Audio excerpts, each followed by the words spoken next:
आपने एक कहावत तो सुनी होगी, ऊंची दुकान फीका पकवान। अब इसी से मिलती जुलती एक और कहावत अभी हाल ही में चर्चा में है और वह यह है कि बड़ी बड़ी कंपनियां और हानिकारक सामान। लेकिन यह अभी इस तरह की बातें चर्चा में है क्यों? उसके पीछे की वजह है एक संगठन के द्वारा हाल ही में किया गया एक अध्ययन। दुनिया भर के कई देशों से उसने वहां के जो पैक्ड आइटम है खाने के, उन पर अध्ययन किया और यह देखा कि खाने की क्वालिटी, उसकी पैकिंग, उसकी लेबलिंग, उसकी क्या गुणवत्ता है हर स्तर पर, और उस हिसाब से वह कितना हमारे लिए स्वास्थ्य के लिए बेहतर है और कितना हमारे स्वास्थ्य के लिए हानिकारक है, इसकी जानकारी स्पष्ट हो सके। और जो रिपोर्ट उसने फिर पेश की वह हमें डराने वाली थी। इसीलिए कहा जा रहा है कि बड़ी बड़ी कंपनियां और हानिकारक सामान। लेकिन क्या सबके लिए बड़ी कंपनियों के वो सामान हानिकारक हैं या कुछ ही देशों के लिए हैं? ये बात भी इस रिपोर्ट में स्पष्ट हुई है। तो मोटी मोटी क्या बातें हैं, आखिर ये खाने पीने के सामान बड़ी कंपनियों के माध्यम से हानिकारक क्यों हमें मिल रहे हैं, यानी कि कुछ देशों को क्यों मिल रहे हैं, इन सारी बातों को आज के हम इस न्यूज में समझने वाले हैं। नमस्कार दोस्तों, स्वागत है आपका दृष्टि आईएएस के इन फोकस प्रोग्राम में। मैं हूं केवल आपके सामने और चलिए करते हैं चर्चा की शुरुआत और जानते हैं कि आखिर हानिकारक उत्पाद क्यों बेच रही हैं बड़ी कंपनियां। तो सबसे पहले हम पॉइंट ऑफ डिस्कशन देख लेते हैं कि आखिर यह खबर है क्या, उसके बाद जानेंगे कि चर्चा में आखिर यह है क्यों, और उसके साथ हम ये देखेंगे कि जो रिपोर्ट आई है जिसकी मैंने आपसे बात कही है, उस रिपोर्ट के प्रमुख बिंदु कौन कौन से हैं जिनके बारे में जानना हमारे लिए बेहद जरूरी है। और उसके बाद हम देखेंगे कि आखिर यह रिपोर्ट भारत के लिए किस दृष्टि से महत्वपूर्ण हो जाती है, और उसके साथ हम ये समझेंगे कि पैकेजिंग और लेबलिंग का आखिर क्या मसला है और उस मसले में हमें किस ओर ध्यान देना चाहिए। फिर हम यह भी जानेंगे कि आगे की राह क्या होनी चाहिए, और अंत में हम यह भी समझने का प्रयास करेंगे कि आखिर इससे जुड़ा हुए कौन कौन सी बातें हैं जो हमें ध्यान रखनी है, और एक अभ्यास प्रश्न। लेकिन शुरुआत करते हैं हम इस जरूरी बात से कि अब आईएएस की तैयारी का हब मुखर्जी नगर नहीं, यानी कि यूपीएससी का हब मुखर्जी नगर नहीं, नोएडा होगा। क्योंकि मुखर्जी नगर वाली जो क्लासेस हैं दृष्टि आईएएस की, अब वो कहां होंगी? नोएडा में शिफ्ट हो चुकी हैं, तो वहीं होगी। तो अब आईएएस की तैयारी के लिए मुखर्जी नगर नहीं, नोएडा जाना होगा, नोएडा चलना होगा। तो देखिए, यह क्लासेस शुरू हो रही हैं जहां पे, वह जगह कहां पे है? वह नोएडा सेक्टर 15 में है। नोएडा सेक्टर 15 में C171/2 और मेट्रो स्टेशन के बहुत ही पास में है, वॉकिंग डिस्टेंस में है, आप आसानी से जाएंगे। थोड़ी सी दूर पे मेट्रो स्टेशन से निकल के तो आप देख सकते हैं। अदरवाइज आपको लोकेशन तक पहुंचना है गूगल मैप के माध्यम से, तो उसके लिए आपको क्या करना होगा? डिस्क्रिप्शन में लिंक मौजूद है, आप लिंक के माध्यम से पहुंच सकते हैं। साथ में आपको अतिरिक्त जानकारी चाहिए तो एक लिंक और मौजूद है डिस्क्रिप्शन में, उसको ओपन कीजिए, फॉर्म फिल कीजिए, आपको कॉल बैक कर लिया जाएगा। उसके अलावा ये नंबर भी है, आप इस पर कॉल कर सकते हैं। तो ये महत्वपूर्ण बात है, जो भी तैयारी आपके जान पहचान में कोई और कर रहा है, अगर आप कर रहे हैं या करने का मन बना रहे हैं, तो आपके लिए महत्वपूर्ण सूचना है, इसका ध्यान रखें। और आगे आते हैं हम अपनी खबर पर। जो हमने बात कही थी कि आखिर यह जो खाने पीने के आइटम हैं, इसमें यह लेबल लगना कितना जरूरी है कि आखिर उसमें है क्या, हम क्या खा रहे हैं, क्या हमें पता है? यही तो मुद्दा है कि हमें जब ये नहीं पता होगा कि हम खा क्या रहे हैं, हम जो खा रहे हैं, या कोई ऐसा सामान है मोटा मोटा हमें ये तो पता है कि हम ये सामान खा रहे हैं, लेकिन वह बना किन किन चीजों से है ये भी हमें पता होना चाहिए। तो इसी को लेकर के ये रिपोर्ट धीरे धीरे आगे बढ़ती है और इसका स्वरूप सामने आता है। तो वह रिपोर्ट किसने तैयार की? एक्सेस टू न्यूट्रिशन इनिशिएटिव, इसकी रिपोर्ट है। और इसने जो बड़ी बड़ी कंपनियां हैं जैसे कि Nestle, PepsiCo, Unilever, Coca Cola और बहुत सारी, इन कंपनियों को लेकर के उसने कुछ अध्ययन किया, जिसमें उसको ये बात समझने आई बात कि जो कम आय वाले देश हैं वहां पर ये जो उत्पाद बेच रहे हैं वह उत्पाद स्वास्थ्य की दृष्टि से हानिकारक हैं। लेकिन वही उत्पाद जब वो ऐसे देशों में बेच रहे हैं जो उच्च आय वाले देश हैं, वहां पर वो उत्पाद गुणवत्ता की दृष्टि से तुलनात्मक रूप से बेहतर है। तो इसके पीछे की एक बड़ी वजह यह कही जा रही कि कीमत का अंतर है। जो कम आय वाले देश हैं वो कंपनियां कम कीमत पे वहां पर वह वस्तु उपलब्ध करा रही हैं, जिसकी वजह से गुणवत्ता में कमी आ रही है।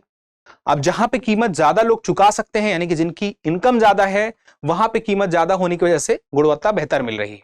लेकिन यह बात कितनी सही है, कितनी जायज है, या इसमें भी अभी कुछ धुंधलापन है, उसको हम इस रिपोर्ट के माध्यम से समझते हैं कि रिपोर्ट के प्रमुख बिंदु क्या है। देखिए, स्वास्थ्य रेटिंग दी गई इस रिपोर्ट के माध्यम से। जब इसने 52,414 उत्पादों का अध्ययन किया तो उसने यह पाया कि इन्हें हम 0 से 5 की रेटिंग देते हैं किस आधार पर कि वहां पर जो वह उत्पाद है उसकी पैकेजिंग कैसी है, लेबलिंग कैसी है, उसमें क्या क्या चीजें इस्तेमाल की गई हैं, कितनी मात्रा में की गई हैं, वो स्वास्थ्य की दृष्टि से कैसी हैं, इन सारी बातों को मिला करके। तो कम आय वाले जो देश थे वहां पर ये रेटिंग कम है, 1.8 है, या फिर मध्यम आय वाले देश हैं वहां पर भी कम है, लेकिन जो उच्च आय वाले देश हैं वहां पर यह रेटिंग 2.3 है। अब आप देखें तो उच्च आय वाले देशों में रेटिंग बेहतर है, मतलब कि गुणवत्ता बेहतर देखने को मिलती है इन पैकेज्ड फूड की। तो यहां पे मूल्य निर्धारण एक बड़ा कारण बताया गया कि 30% कंपनियां ही ऐसी हैं जो स्वस्थ उत्पाद, यानी कि ऐसे उत्पाद जो हानिकारक नहीं है, सस्ती कीमतों पर उपलब्ध करा रही हैं। अदरवाइज सस्ती कीमतों पर जो उत्पाद मिल रहा है ज्यादातर वह स्वास्थ्य की दृष्टि से ठीक नहीं है। वहां पर जो चीजें इस्तेमाल की जा रही हैं वह उतनी गुणवत्ता की नहीं है जितनी होनी चाहिए, या कह सकते हैं सीधे सीधे हानिकारक हो सकती हैं। सूचना की कमी इसमें एक बड़ी बात है। देखिए क्या हो रहा है कि जो कम आय वाले देश हैं या फिर मध्यम आय वाले देश भी, वो भी इसमें शामिल हैं, ऐसी स्थिति में वहां पर पोषण से संबंधित डेटा, जो फूड जब पैक होता है उसके बाद वहां पे लेबलिंग होती है तो वहां पे वो जानकारी नहीं दी रहती। जैसे मान लीजिए कोई सामान अगर तैयार हुआ है, खाने की चीज तैयार हुई है, तो कई सारी चीजों को मिलाकर के वो जब तैयार हुई है तो कई छोटी छोटी चीजें उसमें मिलाई गई हैं, तो वो कौन कौन सी चीजें हैं, कितनी मात्रा में है, ये सारी बातें क्या विस्तार से उसमें दी गई हैं? बहुत जगह पे नहीं दी गई रहती हैं, बहुत उत्पादों में नहीं है। और कम आय वाले देशों में ऐसी स्थिति ज्यादा देखने को मिलती है, उन्हें पता ही नहीं खाने वालों को, कंज्यूम करने वालों को, कि वो खा क्या रहे हैं और जो खा रहे हैं उसमें है क्या क्या चीजें, और स्वास्थ्य की दृष्टि से वो उन्हें कितना नुकसान पहुंचा सकती है। इससे उन्हें डायबिटीज तो नहीं हो सकता या कोई और दूसरी बीमारी तो नहीं हो सकती, ज्यादा उसमें वसा वाली चीजें तो नहीं खा रहे हैं, ऐसी चीजें हो सकती हैं क्योंकि वहां पर वह डेटा ही नहीं मौजूद है जो उस पैकेट में होना चाहिए। तो ये रिपोर्ट की बिंदुओं में कुछ महत्वपूर्ण बातें हैं जिसमें कि यह समझना होगा कि भारत के लिए एक बात क्यों अहम है। देखिए भारत में डायबिटीज के रोगियों की संख्या बढ़ती जा रही है, मोटापा कई लोगों में बढ़ता जा रहा है, मोटे लोगों की संख्या बढ़ती जा रही है, यानी कि मोटापा बढ़ता जा रहा है। और ये नॉन कम्युनिकेबल डिसीज है, इसमें यह किसी व्यक्ति से व्यक्ति में नहीं होता है, यह होता है लाइफस्टाइल से, खान पान से। अब खान पान अगर हमारा हम सही करना चाहें तो उसके लिए हमें सही जानकारी होनी चाहिए। अगर जानकारी ही नहीं है, पैकेट जो मिला है खाने का उसमें सही जानकारी अगर नहीं लिखी है या मौजूद ही नहीं है, तो फिर आप वह जब कंज्यूम करेंगे तो वह क्या नुकसान पहुंचाएगा आपको भी नहीं पता है। तो सबसे पहले अगर मान लीजिए गुणवत्ता सही नहीं भी है तो हमें यह पता चल जाए कि इसमें क्या क्या चीजें हैं, फिर वो कंज्यूमर के ऊपर है कि वो उसे खाएगा या नहीं खाएगा। वो उसे नकार सकता है लेकिन पहले उसे पता होना जरूरी है।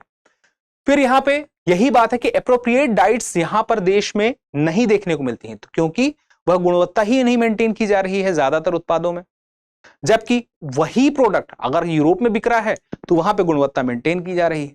फिर उसके बाद अंडर न्यूट्रिशन और सूक्ष्म पोषक तत्वों की कमी भी देखने को मिलती है। भारत में यह समस्या ज्यादातर संख्या में देखने को मिलती है। यहां तक कि 50% से अधिक जो भारतीय लोग हैं वो स्वस्थ आहार नहीं ले पा रहे हैं।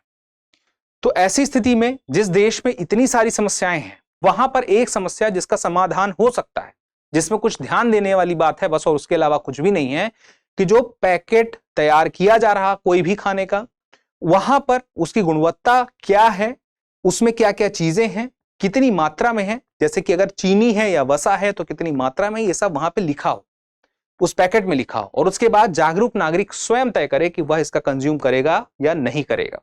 और दूसरी बात यह है कि यह जब इस प्रकार जब ग्राहक को जानकारी होगी वह उन चीजों को अवॉइड करना शुरू करेगा तो वह दबाव भी आएगा। अब उसके बाद देखिए पैकेजिंग और लेबलिंग की बात वही मैंने कही, खाद्य उत्पादों पर हेल्थ वार्निंग वाली बातें कैसे समझ में आएंगी, जब उसमें पता रहेगा कि कितनी चीनी है, कितना वसा है, कितना सोडियम है, कितना ये सब कुछ है, तो उससे वह ध्यान देंगे। जैसे कि हम उदाहरण के लिए देखिए चिली, मैक्सिको, वहां पर लेबलिंग सिस्टम लागू किया गया है, तो वहां पे क्या हुआ, जो शर्करा युक्त पेय पदार्थ है लोग कम इस्तेमाल करते हैं, कम कंज्यूम करते हैं। वहां के लोग अगर सॉफ्ट ड्रिंक पिए और यहाँ के लोग वहां के लोग यहाँ के सॉफ्ट ड्रिंक पिए तो उन्हें टेस्ट में अंतर समझ में आएगा। यहाँ चीनी का ज्यादा इस्तेमाल होता है, यहाँ टेस्ट पे ज्यादा ध्यान दिया जा रहा है, वो लोग टेस्ट के ध्यान पे अभी नहीं है।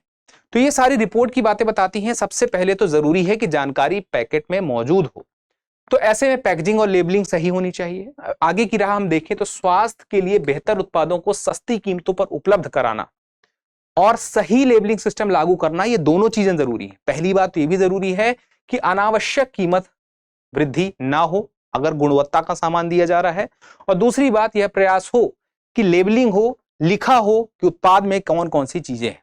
सरकार को इस दिशा में विशेष कदम उठाने की आवश्यकता आने वाले समय पड़ेगी, क्योंकि इस प्रकार की जब रिपोर्ट आती हैं तो खबरें सोशल मीडिया अन्य अन्य जगहों पर फैलती हैं और फिर धीरे धीरे इसी तरह से मांगे डेवलप होती हैं।